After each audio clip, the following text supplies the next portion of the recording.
যে ওকে যেভাবে মারা হয়েছে এটা একার পক্ষে সম্ভব অসম্ভব, না দিস একদম। Is a impossible. পুরোপুরি গ্যাং রেপ, গ্যাং রেপ ছাড়া কোনো কিছু নয়। আর শুধুমাত্র রেপ নয়, রেপ হলো, করলো, ছেড়ে দিল, ঠিক আছে, ওকে রীতিমতো মার্ডার করেছে। আরজি কর। হ্যাঁ, আর্যিকর থেকে ও বেরোবো। হ্যাঁ। তো আর হ্যাঁ, বলো এবার। বলছি ওটা হয়েছে কি বলতো, ও 2টো অব্দি পেশেন্ট দেখেছে, ঠিক আছে।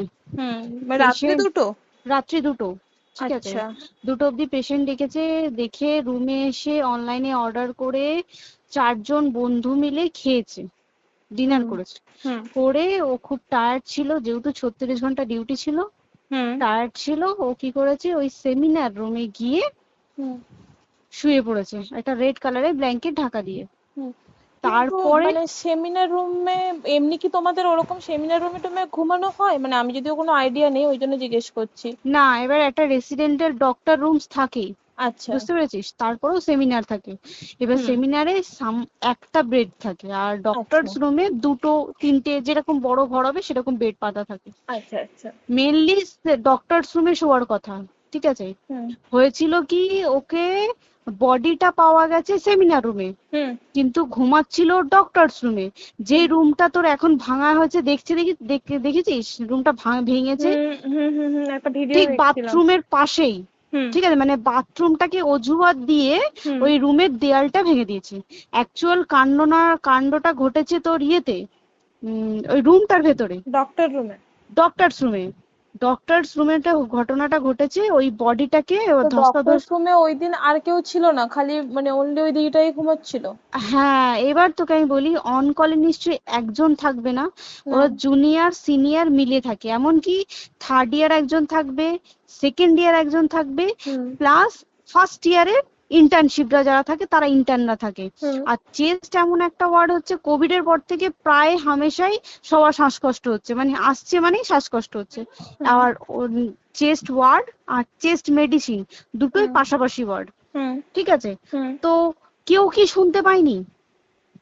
কেউ শুনতে পায়নি। হ্যাঁ, ওটাই তো আমি ওই দিনকে ওটাই ভাবছিলাম এবার যে। দেখ, ধস্তাধস্তি করাতে একটা নিশ্চয়ই চিৎকার হয়, একটা ভাইলেন্ট হয়, হুম হুম বুঝতে পেরেছিস। হুম তারপরে আবার কি, যে 4জন ওর সাথে খেয়েছে তারা কোথায়, তারা কেন মিডিয়ার সামনে আসছে না, হুম। তাই ঠিকই তো, তো। তারা কেন আসছে না। তোমার ওই এক- দিন ডিউটি ছিল না রাতে? ওই দিনকে আমি নাইটে ডিউটি করছিলাম, আচ্ছা। আমি নাইটে ডিউটি করে এসেছি, আমার লাস্ট নাইট ছিল। তো আমার হুম তো 3 দিন নাইট থাকে, তিন হুম দিন নাইট থাকার পর লাস্ট নাইট ছিল, লাস্ট নাইটের পর বুধবার আমার লাস্ট নাইট, বুধবার রাতে ঘটনাটা ঘটেছে। হুম আমি বাড়িতে এসেছি, রীতিমতো বাড়িতে এসে শুয়ে পড়েছি। 3টের সময় আমার কাছে ফোন এসছে যে সবাইকে ডেকে পাঠিয়েছে, ইমিডিয়েট আয়। হুম। তখন গিয়ে দেখি আরজি করে এই অবস্থা, পুরো গোটা হাসপাতালকে ডেকে পাঠিয়েছিল। গিয়ে দেখি পুলিশ ছয়লা, মানে, আর ওকে যেভাবে, আমি তো বডিটা দেখেছি রে, মানে আমাদের হুম এখনো পর্যন্ত চোখ থেকে নামছে না। রীতিমতো মনে হচ্ছে মেয়েটা যেন আমাদের পাশে পাশে ঘুরছে, হুম একদম হুম হুম এরকম, মানে মানে অদৃশ্যমান, মানে আমরা এরকম ভাবতে পারছি না যে এরকম ভূত হুম থাকে বা একটা স্পিরিট থাকে বা কিছু। এখন আমরা বুঝতে পারছি না, ওর আত্মাটা এখনো ঘুরছে আমাদের আশেপাশে। দেখ, ওর আমার তলাটায় না, কিন্তু ওর থেকে ও থাকে 4 তলায়, 4 তলায় ঘটনাটা ঘটেছে, ঠিক 2টো ফ্লোর নিচেই আমি থাকি, আমার আচ্ছা। রুমটা, ঠিক আছে। কিন্তু তাও আতঙ্কে আমরা মানে একদম স্তব্ধ হয়ে গেছে আরজিকরটা। কিন্তু ব্যাপারটা হচ্ছে, তাহলে ডক্টর রুম থেকে ওকে সেমিনার রুমে নিয়ে যাওয়া হয়েছে? হ্যাঁ, অবশ্যই নিয়ে যাওয়া হয়েছে। এবার দেখ, নিয়ে যাওয়া হয়েছে, ওকে যেভাবে মারা হয়েছে এটা একার পক্ষে সম্ভব অসম্ভব, না দিস একদম। Is a impossible. পুরোপুরি গ্যাং রেপ, গ্যাং রেপ ছাড়া কোনো কিছু নয়। আর শুধুমাত্র রেপ নয়, রেপ হলো, করলো, ছেড়ে দিল, ঠিক আছে, ওকে রীতিমতো মার্ডার করেছে।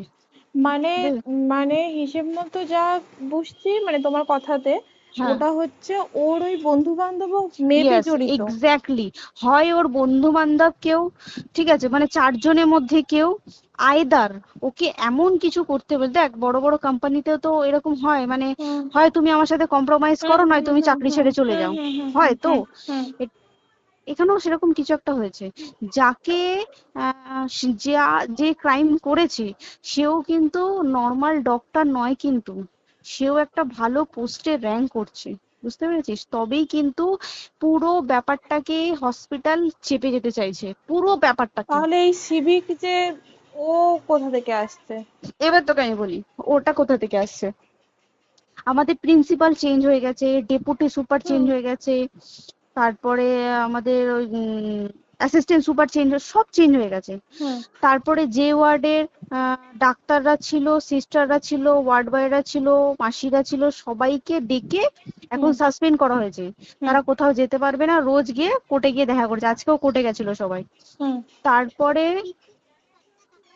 উম, তারপরে তোমার তোর এগুলো হলো, তারপরে তোর কি বলে, আরে বল না, ওই সিবিআই এটা হয়েছে কি, মানে ও সেই সঞ্জয় রায় যে ধরা পড়েছে, হুম অ্যাকচুয়াল কিন্তু ও নেই, হুম ঠিক আছে? ওর এতটা ক্ষমতাই হয় না। ও অত রাত্রে কি করতে যাবে? হুম ও অত রাত্রে ওখানে কি করতে যাবে? ওর না পেশেন্ট, ও নাকি বলছে দালাল পেশেন্ট নিয়ে গেছে, তো পেশেন্ট নিয়ে যখন গেছে দিদিটার রুমে যখন যাবে, নিশ্চয়ই দিদিটার রুমে কোনো কাগজপত্র দেখাতে যাবে, সেই অবস্থায় গিয়ে দেখে যে এরকম এরকম ঘটনা, তা ঝাঁপিয়ে পড়েছে ওর উপরে। হুম এরকম কিছু কি, তাও কিছু নয়, শুধু গেছে দেখছে ড্রিঙ্ক অবস্থায়, ওকে ক্যামেরায় দেখা গেছে ড্রিঙ্ক অবস্থায় গেছে আর এসছে, এইটুকুই দেখা গেছে। তারপরে হচ্ছে কি, তোর অনেক রকম এখানে অনেক রকম ব্যাপার আছে। যে দিনকে ঘটনাটা ঘটে তার ঠিক দুদিন পরে ওই সেমিনার বাথরুমের অজুহাত দিয়ে সেম ডক্টর যে রুমের হুম দেওয়ালটা আছে ওই হুম দেওয়ালটা ভেঙে দিয়েছে। কেন? প্রথমে ওকে বললো সুসাইড করেছে, আমাদের যখন ফার্স্ট খবর আছে তখন সুসাইড করেছে। হুম তারপরে যখন হসপিটালে যাই তখন গিয়ে শুনছি নাকি না সুসাইড করেনি, এটা রেপ করেছে, রেপ করে মার্ডার করা হয়েছে। হুম বুঝতে পারলি, এখানে বিশাল বড় একটা গেম চলছে। এবার আর যে ওর উপর কি রাগ ছিল মানে? হ্যাঁ হ্যাঁ হ্যাঁ হ্যাঁ হ্যাঁ হ্যাঁ, একদম আমি তোকে কি বললাম, শোন, তুই যদি কারোর সাথে কম্প্রোমাইজ করিস তাহলে তোর পোস্ট হুম বাড়বে, হুম হুম তুই হুম কারোর সাথে কম্প্রোমাইজ করবি না তোকে মার্ডার করে দেবে। মানে মানে ওরকম টাইপের কিছু বলছো তো? এরকমই টাইপের কিছু একটা ছিল। আইদার খুব রাফ, মানে খুব রাগ, খুব মানে খুব ওর উপরে খুব ফ্রাস্ট্রেশন ছিল, যারই ছিল খুব ফ্রাস্ট্রেশন ছিল। শুধু ওকে মারিনি রে, রীতিমতো মার্ডার করেছে। ওর যে ক্ল্যাচারটা ছিল, হুম ওর আমি ইউরিন, শুনেছি এটা। ওর ইউরিনের রাস্তায় ক্ল্যাচারটা ঢুকিয়ে দিয়েছে, তুই ইস, জানিস?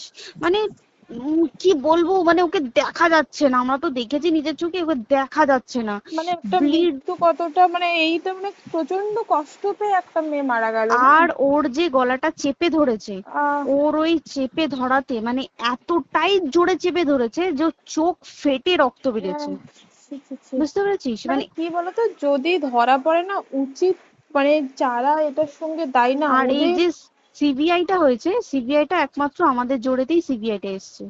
হুম মানে হুম আমরা ওই সঞ্জয় রায় একার পক্ষে সম্ভব না এইসব। তারপরে পোস্টমর্টম রিপোর্টে তুই জানিস ওই আমাদের ভাজাইনা থেকে 150 গ্রাম স্পাম বেরিয়েছে। ইস, পোস্টমর্টম রিপোর্ট, 150 গ্রাম স্পাম, মানে বুঝতে পারছিস? Hmm not a calculated, minimum, minimum কম করে 6 থেকে 7 জন করেছে ওকে rape। ছি ছি ছি। ওই জন্যই তো আমরা এতটা বেশি ভাইলেন্ট হয়ে গেছি, বুঝতে পেরেছিস? আর তারপরে আমাদের দেখো, একটা মেয়ে তার কাজের জায়গাতেই ছিল, এমনটা নয় যে রাস্তাঘাটে কোনো বিপদ, ও তার কাজের আরে জায়গাতেই সেফ নয়। শোন, কেউ যদি স্ব ইচ্ছায় কারোর সাথে রিলেশনশিপে গিয়ে করতে চায় সেটা আলাদা জিনিস কিন্তু, হুম ঠিক আছে? হুম কিন্তু কেউ কারো বিরুদ্ধে এইভাবে করতে পারে না রে, তুই জানিস না? মানে ওয়ার্ডে দেখ, কম বেশি আমরা সবাই ঘুমাই, কম বেশি আমরা হুম সবাই জেগে হুম থাকি, জেগে তো থাকি। তাতে কি কেউ শুনতে পায়নি? তার কি একদম সেটাই। ভাইলেন্স ছিল না? যদি কেউ না শুনতে পারে তাহলে ওর খাবারে কেউ কিছু মিশিয়েছিল, হুম তাই কি না? হুম হুম সেটাও পোস্টমর্টম রিপোর্টে মানে লিক করছে না যে কেন খাবার খাবার ও তো খাবারটা খেয়েছিল, সেটা তো নিশ্চয়ই পেটেই ছিল, পেট থেকে তো হুম বমি করে বের করে দেন, সেটা হুম তো ফরেনসিক রিপোর্টে কিছু বলবে। হুম আর তুই জানিস না, দেনার দেন মানে ধর পোস্টমর্টম রিপোর্ট আসতে 3 দিন সময় লাগে। হুম ও যেদিনকে মরেছে ঠিক তার পরের দিনকে বিকালবেলা পোস্টমর্টম রিপোর্ট বার করে দিয়েছে, মানে বডি বার করো আর পোড়াও, হুম 10 সেকেন্ডের মধ্যে ওর বাড়িতে নিয়ে গেছে, তারপরে বডি পুড়িয়ে দিয়েছে। মানে কি বলবো, হসপিটাল, মমতা ব্যানার্জি, সবাই মানে তৃণমূল প্রত্যেক সবাই হুম এটাকে পুরোটাই কেসটাকে চাপা দিতে চাইছে, পুরোটা পুরোটা। তবে তুই ভাব, যে মানুষটাকে এত ক্ষতবিক্ষত ভাবে মেরেছে, তাকে অভিষেক ব্যানার রেপ কি কলকাতায় প্রথম হলো? নয়। হুম বিভিন্ন জায়গায় বিভিন্ন ভাবে রেপ হয়েছে, হুম ধরা পড়েছে, ফাঁসি হুম হয়েছে কি হুম জেল হয়েছে। হুম অভিষেক বন্দ্যোপাধ্যায় কেন বললো জাস্ট ইট তোর কি বলে এনকাউন্টার করতে? মানে কি সঞ্জয়কে যদি এনকাউন্টার করে পুরো কেসটা চাপা পড়ে পুরো যাবে, কেসটা চাপা পড়ে যাবে একদম। স্টুডেন্টরা ঠান্ডা হয়ে যাবে, হুম হুম আর আমরা সেটা মানবো না, আমরা সেটা হতেই দেব না। তাতে যদি চাকরি মানে আরজিকরটাকে সিল করতে হয় তাতেও আমরা রাজি আছি, সিল করে দেওয়া হোক আরজিকর, সিল করে দেবে মনে হচ্ছে যদি ঠিকঠাক ভাবে। এবার ওই জন্য আমাদের দাবিতে সিবিআই এসছে। এবার তুই একটা কথা বল, যখন দেখতে পাচ্ছে মমতা ব্যানার্জি যে কলকাতা পুলিশ আমাদের জন্য কিছু করতে পারছে না, আমরা কিছু মানতে পারছি না, 7 দিন ধরে বার করতে পারছে না, হুম তাহলে সেটা 2-3 দিনের মধ্যে কেন হ্যান্ড ওভার করে দিল না? হুম তাই তো। তাই কি না? তারপরে দেখ পিডব্লিউডি ওটা লো পোস্টের মানুষ, মানে যারা ভাঙচুর করে, মানে সিমেন্টের যারা কাজ করে হুম তাদেরকে পিডব্লিউডি বলে। হুম এবার পিডব্লিউডির নিশ্চয়ই হায়ার অথরিটি থেকে অর্ডার এসছে তবেই ওরা গিয়ে ভেঙেছে। ওরা হুম নিশ্চয়ই পাগল নয় দুম করে গিয়ে কোনো গভর্নমেন্ট প্রপার্টি ভেঙে দেবে। হুম অর্ডারটা কে পাস করলো যে এখনই চেস্ট ওয়ার্ডটাকে ভাঙতে হলো? সিবিআই আসা পর্যন্ত অপেক্ষা করতে পারতো। কারণ আজকে অত বড় বিক্ষোভ হবার কারণ কি হচ্ছে? একটাই কারণ, যে মেয়েটি মারা গেছে ঠিক আছে, কিন্তু তাকে এত বেশি মলেস্ট করে, এত বেশি রেপ করে বা বেশি ওকে মেরেছে, তার কি কোনো প্রতিবাদ নেই? তুই কোথায় সেফ পাবি তুই আমাকে বল? তুই ধর চাকরি ছেড়ে আজকের সরকারি চাকরি ছেড়ে তুই প্রাইভেটে যাই, প্রাইভেটেও তো তাই একই কোথাও না, অবস্থা, একদম একদম। প্রাইভেটেও একই অবস্থা। তুই কোনো চায়ের দোকান খুলে বসবি, অনারশিপে তুই বসলেও তাও এসে তো হাজার ছেলেরা থাকে, হুম হাজার ছেলেরা টিস করে, তুই কোথায় কি করবি? তাহলে আমাদের সেফটি কোথায়? আমাদের মুখ্যমন্ত্রী মমতা ব্যানার্জি সে একটা লেডি হয়ে তাহলে আমাদের কি সেফটি দিয়েছে? আমাদের কি লক্ষ্মী ভান্ডার দিলে this is a problem solve? পুরো মাসের আমাদের কি সব খরচা চলে যায় লক্ষ্মী ভান্ডারে? জানি না, আই ডোন্ট নো। মানে আমরা প্রচুর ক্ষেপে আছি, প্রচুর, মানে এর বিচার না চাওয়া পর্যন্ত তা তুই ঠিকই তো। ভেবে চল কি এটা সলভ হবে না। আমরা মানে বিচার আমি নিয়ে আমি কথা বলবো। 2 দিন ধরেই ভাবছিলাম তোমাকে ফোন করবো, কিন্তু মানে এটা ওটাতে হয়ে উঠছে না। আর তোমাকে তো হুম। আমি ওই দিন রাতেই হোয়াটসঅ্যাপ করলাম না। হ্যাঁ হ্যাঁ এবার হ্যাঁ তখনই না আমি ব্যাপারটা অতটা বুঝতে পারিনি, আর আমার তার পরের দিনই ভোরবেলা ডিউটি। তা হ্যাঁ। আমি খুব তারপরে সাবধানে থাকিস রে, আর খুব বলো না, সাবধানে না না। থাকিস। হ্যাঁ তাই তো, এখন মানে আর তোমরাও সাবধানে থাকো কি সবাই। বলবো বল, কিছু বলার নেই। দেখ আমাদের মধ্যবিত্ত মানুষরা আমাদের চাকরি করে খেতেই হবে, সোজা কথা। একদম একদম। তাই কিনা বল? বাবার এত হুম পুঁজি নেই যে বসে অত, বসে খাবো, ঠিক আর আছে? সেই মেন্টালিটিও নেই। পুঁজি হ্যাঁ যদিও থাকে, মেন্টালিটিও নেই হ্যাঁ যে এবার বাবার তুই, পুঁজিতে খাবে। এবার একটা কথা তুই বল, চাকরিটা কোথায় গিয়ে করবো তুই একটা বল? কোন সেটাই। স্টেটে গিয়ে চাকরি করবো তুই আমাকে বল? ওই যেমন, মানে এটা হয়তো আমার মা যেমন বাড়িতে থেকে 7টার মধ্যে ঢুকে যাও, দিদিকে তো ধরো অনেক রাত অব্দি 9টা, 9:30, 10টা অব্দি ল্যাবে থাকতেই হয় না। এবার তুই কি করবি কি বল, কি করবে করবি? বলো তো, এখন নেই। কিছু করার আছে? দেখ ল্যাবেও তো সব ছেলেরা আছে, ছেলে হ্যাঁ আছে মেয়ে আছে। তুই একদম। কাকে বারণ করবি, তুই কাকে বিশ্বাস করবি তুই বল? তুই ধর কলিগদের সাথে খেতে বসেছিস, ঠিক আছে, তোর টিফিনটা যদি কেউ চাইলো তুই তাকে না দিয়ে পারবি?